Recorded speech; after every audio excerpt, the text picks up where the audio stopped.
Ashley Bontrager, and you're watching the latest episode of Well Read.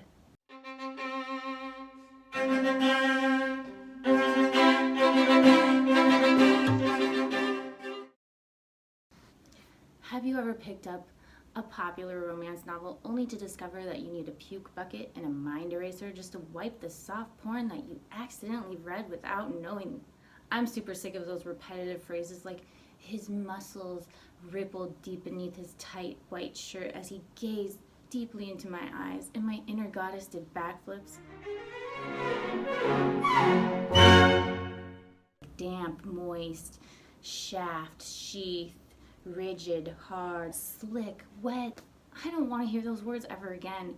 Please, people, get a freaking thesaurus. I guess I just pray to the literature gods that they might someday bless me with something, I don't know, that's slightly intellectual, maybe has a little bit of depth, but I'm not talking about the depth from his shaft. I'm talking about the depth of well-written romance.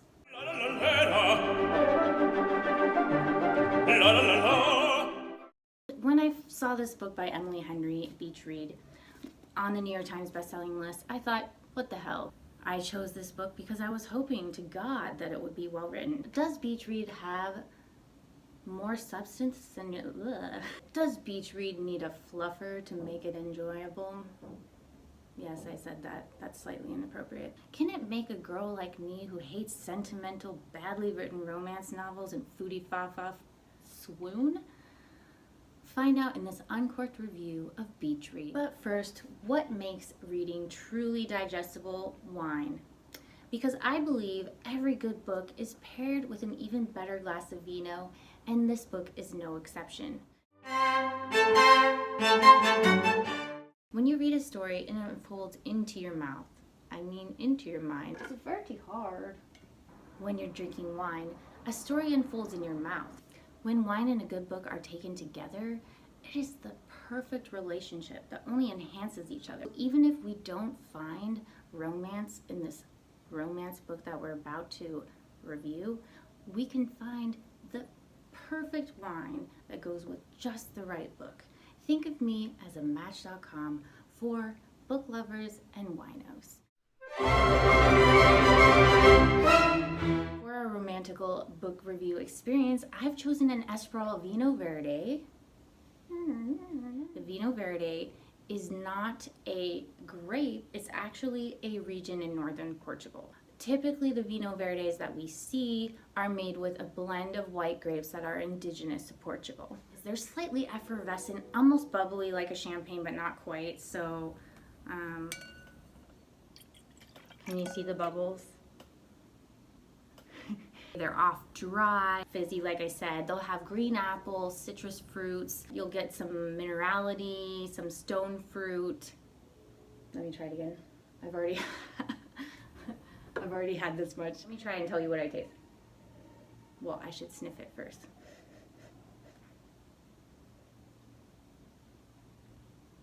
I'm definitely getting the green apple, a little lemon pucker in the back of my mouth.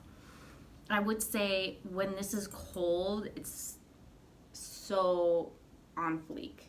A lot of white wines actually, when they're too cold, you can't get the flavor, you can't taste it as well. This one's been sitting out for a little bit now because, wow, these videos take me a long time because I mess up so much. This is one of the only white wines that I would want to just keep like rock solid cold. This particular, whoa. What just happened? We're in the time lapse. We're going back in time. I don't really know what happened. Let me see.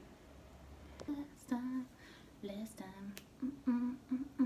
The Espiral that I'm drinking is a 9% alcohol. If you are trying to drink less sugar or you just don't want to get quite as tipsy, I would highly suggest finding a Vinho Verde. I never got to tell you why I chose the Vinho Verde with this book. I wanted something slightly bubbly and effervescent and then easy to drink. Just not any wine would do, but something that had many layers, just like a Vinho Verde, will go great with this book.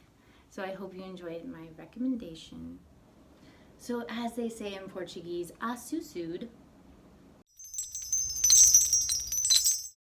Like many writers experiencing writer's block, January Andrews escapes to her newly inherited lake house to see if she can get her creative juices flowing. But a personal family tragedy and a shocking family secret, which I won't share, leave her at a loss of words and feeling just downright super cynical. She discovers that her neighbor is not only super hot, which I don't know why that pisses her off, is it's her old college nemesis, Augustus Everett. And yes, that name is quite special. Augustus, or Gus for short, is extremely well known in the book world for his dark literary fiction. So think best-selling romance novel, best-selling dark suspenseful, whatever you call it. Despite their warring outlooks on life and also their completely different writing styles, they strike a deal. They must switch the genre that they write in to the other person's. January must write a dark literary fiction, and Gus must write a happily ever after romance novel. If you're looking for a book that has a very simple cast of characters, this is definitely one of those books. That being said, I would love to give a shout out to one character in this book that didn't get a ton of book time. Her name is Shoddy? I don't know, spelled S-H-A-D-I. I have no idea how it's pronounced because I read the book, no one's reading it to me. If you know how to say Shoddy's name, let me know in the comments below. Anyways, I'm just gonna Garner. I'm just gonna call her Shady. Just kidding, I'm gonna call her Shoddy. I don't know. She's brazen and hilarious, witty. I love it that Emily Henry thought to put in this character, however small, to just give a shout out to all those best friends in our lives. Shoddy, Shady, I love you. Okay.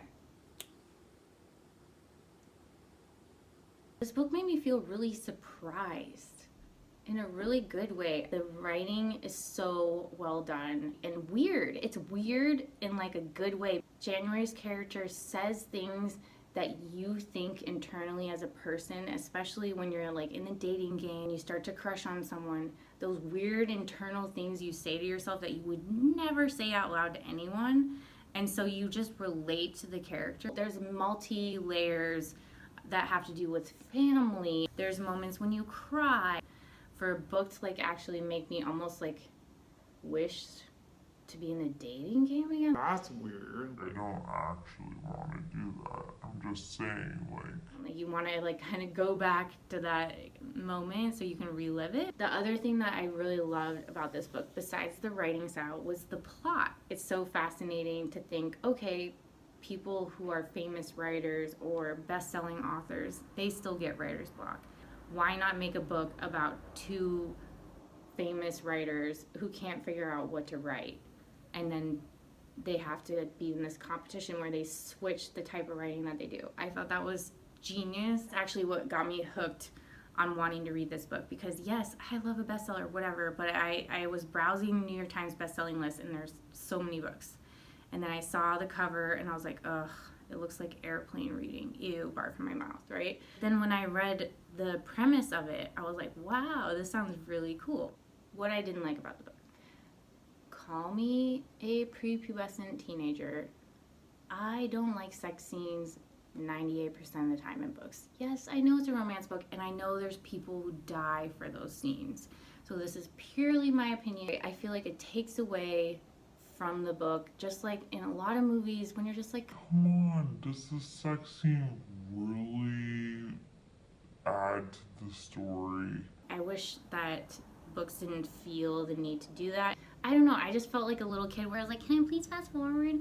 But it was way better than most of the books that I've read, where it's just like every other chapter is a sex scene and it's really badly written. At least these sex scenes were well written. The assumption that this book is just a rom-com is the wrong assumption to make, because it doesn't grandly romanticize. Rather, it makes you feel a broad spectrum of human emotions with a lot of layers like an onion, but doesn't smell as bad as an onion.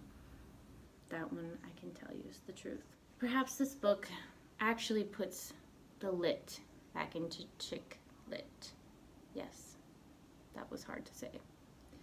We are coming to the end of our book review, and that is typically when things are harder to say, although the beautiful thing about this 9% Vino Verde is that I'm not feeling it quite as much as I normally do, although some may say otherwise. I'm Ashley Blake Bontrager. See you in the next episode.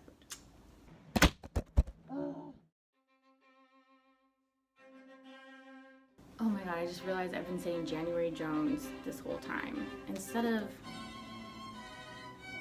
January Andrews? Wow, okay. Ugh. Stupid. My hope is that you have a truly unforgettable experience, not only in your imagination, but also in your mouth. Blech. I cannot talk. Look, I said this one my last time. I'm getting all swampy in my pants. Okay. How many wines does it take to get it right? How many wines?